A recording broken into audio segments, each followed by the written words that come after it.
Halo teman-teman, jumpa lagi bersama kakak di channel Legurles. Pada video kali ini kita akan melanjutkan pelajaran kita. Kita akan belajar tentang yang namanya listrik dinamis. Kita akan belajar tentang yang namanya arus listrik, juga hukum Kirchhoff yang pertama. Sebelumnya jangan lupa ya untuk subscribe channel Legurles, tombolnya di sebelah kanan bawah ya, nanti boleh diklik. Kemudian juga klik loncengnya supaya kalian dapat notifikasinya. Juga di sebelah kanan atas biasanya kakak akan kasih playlist sehingga teman-teman bisa belajar listrik dinamis dari awal sampai akhir. Nah, kita sudah belajar adanya suatu muatan pada benda. Nah, jika dua buah benda bermuatan didekatkan, maka ada muatan yang bisa berpindah. Muatan yang berpindah ini kita sebut sebagai arus listrik. Nah, dia bisa berpindah jika perbedaan muatan antar benda sangat besar. Jadi ada dua syarat nih. Ya, beda muatannya sangat besar, juga hambatan keduanya sangat kecil. Jadi kalau seperti ini, contohnya ada muatan yang nanti bisa berpindah. Ya, si elektron ini bisa berpindah ke sini karena dia tertarik oleh si batang positif. Dan harus kita tetap ingat kalau yang berpindah, yang bergerak itu adalah elektronnya. Ini salah satu contohnya ya, ini adalah contoh lonjakan listrik atau arus listrik ya. Dia berpindah dari, ini sebenarnya sebuah lilitan Tesla coil namanya. Dia berpindah menyambar ke si tangga, nanti kemudian ke bumi. Nah, jadi arus listrik itu sebetulnya disebabkan karena elektron yang bergerak. Tadi kita sudah bilang ya, kalau yang bergerak itu adalah elektron atau muatan negatif. Ternyata di dunia ini ada dua jenis nih yang digunakan. Yang pertama adalah arus elektron. Jadi ada bagian-bagian dunia tertentu atau bagian-bagian teknik tertentu dalam belajar, mereka menggunakan arus elektron. Jadi dia menggambarkan aliran pergerakan elektron, yaitu mengalir dari potensial rendah ke potensial tinggi. Nah, yang biasa kita pakai nanti di Indonesia juga di beberapa buku secara internasional itu disebut sebagai arus konvensional. Jadi dalam buku teks itu yang kita pelajari adalah arus konvensional. Dia mengalir dari potensial tinggi ke potensial rendah. Jadi dalam dunia teknik, misalnya teknik elektro gitu ya, ternyata ada dua jenis buku. Ada buku berdasarkan arus elektron, ada buku berdasarkan arus konvensional. Yang kita pakai, kita pelajari adalah berdasarkan arus konvensional. Secara garis besar seperti ini ya. Jadi arus itu adalah muatan yang berpindah, tentunya muatan negatifnya. Nah, ini ada dua muat aliran nih ya. Jadi kalau kita punya kutub positif dan kutub negatif, ternyata elektron itu bergerak dari negatif ke positif. Jadi ini kalau kita ketemu seperti ini adalah lambangnya baterai, di mana yang panjang itu positif, yang pendek itu negatif. Kalau arus elektron, dia mengalir dari kutub negatif, ya, mengalir ke kutub positif. Nah, kalau aliran, ini bukan aliran muatan positif nih, aliran arus konvensional, itu dari kutub positif ke kutub negatif. Nah, ini yang akan kita pakai ya. Jadi nanti di soal-soal berikutnya, atau di video-video berikutnya, ketika kita menemukan rangkaian listrik, kita akan memakai arus konvensional, di mana arus listriknya mengalir dari kutub positif menuju kutub negatif. Nah, memang bisa dikatakan arus elektron ini menyebabkan arus listrik seperti itu ya. Arus listrik itu bisa juga diartikan sebagai jumlah muatan yang berpindah dari satu tempat ke tempat yang lain dalam satu detik. Ya. Nah, melalui definisi tersebut, kita bisa merumuskan arus listrik itu sebagai berikut. Di mana I atau arus listrik itu adalah Q dibagi T. Di mana Q-nya itu adalah muatan yang berpindah, ya, dan T-nya adalah waktu untuk dia berpindah. Nah, kita langsung aja ya ke contoh soal yang pertama. Nah, berapa sih kuat arus listrik yang mengalir jika muatan 550 coulomb mengalir selama 5 menit? Yang B, muatannya 50 mikrocoulomb mengalir selama 25 detik. Kita coba dulu yang A. Nah, jadi kita punya diketahui ini Q-nya adalah 550 coulomb. Kemudian ada T-nya sebanyak 5 menit. Nah, T ini harus dalam detik nih. Artinya ini kita ubah menjadi 5 dikali 60 menjadi 300 detik. Yang ditanya itu adalah I-nya berapa. Ya, tinggal kita pakai nih. Nah, ini tinggal kita pakai I sama dengan Q dibagi T, di mana Q-nya adalah 550 dibagi T-nya 300. Bisa dicoret, disederhanakan. Ini 550, 55 tidak bisa disederhanakan. Ya, dibagi 5 bisa, jadi 11/6 ampere. Nah, ini adalah satuannya ampere atau coulomb per detik. Cukup mudah ya. Sekarang kita coba yang B. Nah, sekarang diketahui muatannya ya, Q-nya ini adalah 50 mikrocoulomb. Nah, ini harus kita ubah menjadi coulomb ya. Ingat 50 mikrocoulomb diubah menjadi coulomb menjadi 50 dikali 10 pangkat min 6 coulomb. Kemudian kita punya waktunya sudah dalam detik 25 second. Sehingga ketika ditanya arusnya ya, ditanya I-nya berapa sih? Kita bisa menjawab nih. Di mana I sama dengan Q dibagi T. Q-nya adalah 50 dikali 10 pangkat minus 6. Ya, kita pakai yang kolom. Dibagi 25. Ini dicoret menjadi 2. Maka 2 dikali 10 pangkat min 6 ampere. Ternyata arusnya kecil. Kenapa? Karena muatannya yang mengalir juga kecil. Nah, kita sekarang coba yang nomor 2. Sekarang dibalik ya. Berapa muatan listrik atau Q yang mengalir jika arus 2 mA lewat selama 5 menit.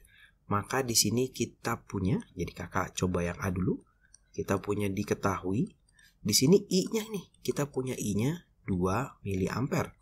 Langsung kita ubah ke ampere menjadi 2 dikali 10 pangkat min 3 ampere. Miliampere itu sama seperti milimeter diubah ke meter, gitu ya.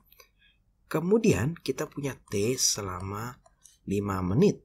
Nah, ini langsung kita ubah menjadi detik dikali 60, 300 detik. Yang ditanya itu adalah berapa sih Q-nya, gitu ya.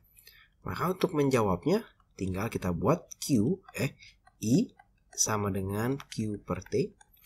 Ya, I-nya adalah 2 dikali 10 pangkat min 3 sama dengan Q dibagi 300. Berarti tinggal dikalikan ya. Q sama dengan, ini dikalikan silang naik ke sebelah sini. 2 dikali 10 pangkat min 3 dikali 300. Nah, ini menjadi 600 dikali 10 pangkat min 3 atau 6 dikali 10 pangkat min 1 coulomb. Nah, kita dapat nih. Ternyata muatannya adalah sebesar 6 dikali 10 pangkat min 1 coulomb. Sekarang kita coba yang B. Nah, di sini kita punya arus setengah ampere lewat selama 2,5 menit. Maka apa yang diketahuinya itu adalah I-nya sebesar setengah ampere. Kemudian punya waktunya 2,5 menit. Ini langsung kita ubah ke detik ya, dikali 60. 2,5 dikali 60 itu hasilnya adalah 150 kalau nggak salah. Ya, 150 detik. 25 dikali 6 ya, ini adalah 150. Tapi ada koma 1. Dan ada 01 ya di sini ya. Nah, ini nolnya jadi hilang 1. Kemudian yang ditanya itu adalah I-nya. Oh, bukan, yang ditanya Q-nya ya. Tadi berapa muatan listrik? Q. Nah, maka untuk menjawabnya maka I sama dengan Q dibagi T. I-nya adalah setengah sama dengan Q-nya yang ditanya. Dibagi T-nya itu adalah 150. Dikali silang ya. Berarti ini 150 sama dengan 2 dikali Q. Maka Q-nya adalah 150 dibagi 2. Hasilnya adalah 75 coulomb. Ya, ternyata cukup besar nih. Ya, arus atau muatan yang mengalir di tempat tersebut selama 2,5 menit. Nah, mengenai arus kita nanti akan belajar yang namanya hukum Kirchhoff yang pertama. Hukum Kirchhoff yang pertama berbicara bahwa pada suatu titik arus yang masuk sama dengan arus yang keluar. Jadi kalau ada suatu titik arus yang masuk sama dengan arus yang keluar. Contohnya seperti ini. Nah, di sini kakak punya suatu titik. Ya, titiknya di mana sih kak? Kok nggak kelihatan? Titiknya itu ada di sini nih, ya. Nah, di sini ada yang masuk dan ada yang keluar. Di mana jumlah yang masuk sama dengan jumlah yang keluar. Untuk menyelesaikannya, ya, kita bisa membuat persamaan I yang masuk sama dengan I yang keluar. Yang masuk ada berapa saja? Kita lihat yang masuk ada yang ini nih, 1, 2, 3, ya.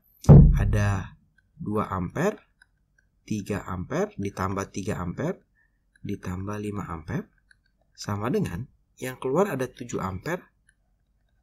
Nah, ditambah ini, misalnya X ampere. Ya, berarti di sini kita punya 10 ampere sama dengan 7 ditambah X ampere. Sehingga kita dapat nih, yang X itu ternyata nilainya adalah 3 ampere. Nah, jadi biasanya soal-soal seperti ini, kita disuruh menentukan arus yang masuk atau yang arus yang keluar pada satu titik. Ini hanya di satu titik, tentunya soalnya bisa saja lebih dari satu titik. Nah, kalau menyelesaikan, maka kita akan menyelidiki satu persatu titik tersebut. Bahkan mungkin membuat persamaan sederhana untuk mempermudah kita menyelesaikan soal. Dan biasanya yang belum diketahui langsung kita kasih tahu, itu langsung kita beri tanda, itu arus pertama, arus kedua, dan seterusnya. Kita coba soal yang ini. Nah, ini soal yang pertama untuk hukum Kirchhoff. Di sini lebih ruwet, lebih ribet dari yang sebelumnya, ya. Di sini kalau kita lihat sebetulnya ada dua titik. Ada titik di sini ya, titik pertama, dan di sini ada titik kedua. Maka kita cek satu-satu. Kita cek dulu titik yang pertama, di mana I masuk sama dengan I yang keluar. Kalau di sini I yang tidak diketahui udah tahu nih, I1 sama I2 nih, ya. Bisa saja ini nggak ada angkanya, kita tulis sendiri I1, ini I2, gitu ya. Kita cek di titik yang pertama dulu, yang masuk itu ada 10 ampere, 10 ditambah 8 ditambah 12 sama dengan yang keluar itu ada ini 15 ditambah I1. Nah, nanti akan terbentuk suatu persamaan seperti ini.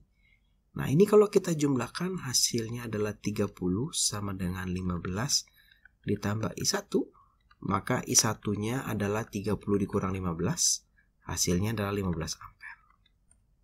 Sekarang kita pakai yang ini. Nah, di titik yang kedua kita akan cek. Sama, kita akan tulis I masuk sama dengan I yang keluar, arus yang keluar. Arus yang masuk itu adalah I1 ya. Nah, ditambah yang masuk lagi, oh ada ini. Nah, ada 5 ampere. Sama dengan I yang keluar ada ini, 7 ditambah ini, ya, I2. I1-nya kita sudah tahu nih, 15 ditambah 5 sama dengan 7 ditambah I2. Maka ini 20 sama dengan 7 ditambah I2. Maka I2-nya kita dapatkan 20 dikurang 7 sama dengan 13. Nah, jadi seperti itu ya caranya, kita cek masing-masing titik satu persatu ya. Baru kita bisa menyelesaikan soalnya. Sekarang kita mau coba soal yang ini. Nah, di sini terlihat lebih kecil gambarnya, tapi ternyata lebih banyak yang tidak kita ketahui. Kalau kita lihat di sini ya, ada berapa titik ya? 1, ini 2, 3. Nah, di sini juga ada titik. Nah, ini kakak langsung namain aja. Titik pertama, titik kedua, titik ketiga, titik keempat, titik kelima. Nah, kenapakah yang di sebelah sini bukan titik, Kak? Karena kalau kita lihat arus 3 nih, ketika dia masuk, dia belok, dia tidak ada yang bercabang lagi sampai ketemu titik ini. Artinya ini hanya belokan saja, ya, bukan percabangan, bukan pertigaan, bukan perempatan, gitu ya, hanya percabangan. Berarti ada 5 titik yang mau kita selidiki, ya. Kita lihat dulu titik yang pertama, ya, I masuk, arus masuk sama dengan arus yang keluar.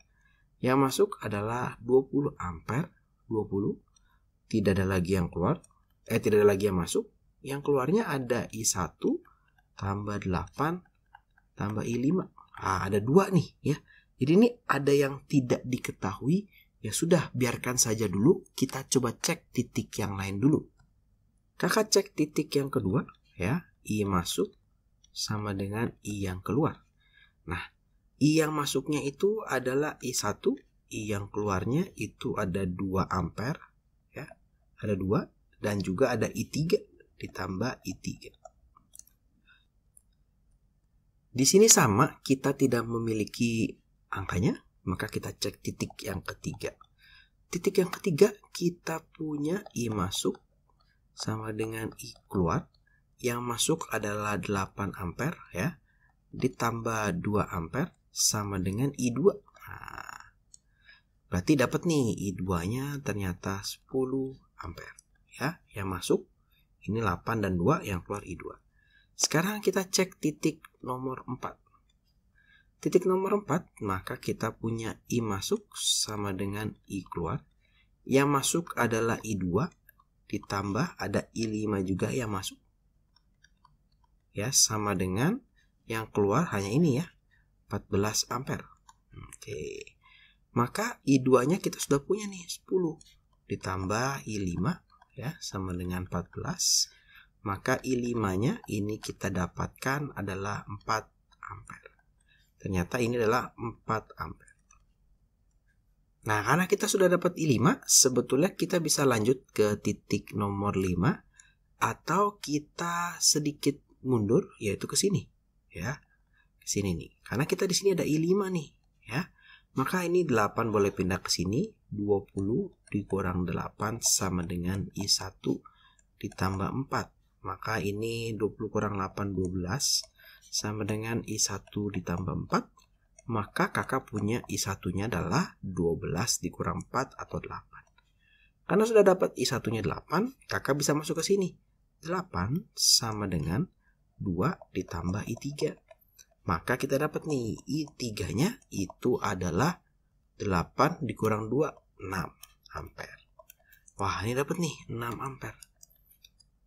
Ada satu titik yang belum dicek, adalah titik nomor 5. Titik nomor 5 kita cek ya. Maka I masuk sama dengan I yang keluar. Dimana I masuknya itu adalah I3 ditambah 14, ya ini masuk ke arah 5, sama dengan I4. Nah, berarti I3-nya tadi kita sudah punya 6 ditambah 14 sama dengan I4. Nah, I4-nya tadi dapat nih 20 ampere. Nah, kalau kita perhatikan arus yang masuk di sini 20 ampere ke sistem dibagi-bagi berujung keluar satu jalur lagi menjadi 20 ampere lagi. Kembali semua ke satu baris lagi. Nah, kira-kira seperti itu untuk hukum Kirchhoff pertama dan arus listrik. Terima kasih buat teman-teman yang sudah menonton video ini. Selamat belajar. Kalau teman-teman merasa video ini bermanfaat, ayo videonya dibagikan kepada teman-teman yang lain lewat WhatsApp, lewat Line, lewat Instagram, supaya teman-teman yang lain bisa belajar. Jangan lupa ya, like videonya, subscribe channel Legurles, juga follow Instagramnya Legurles. Terima kasih.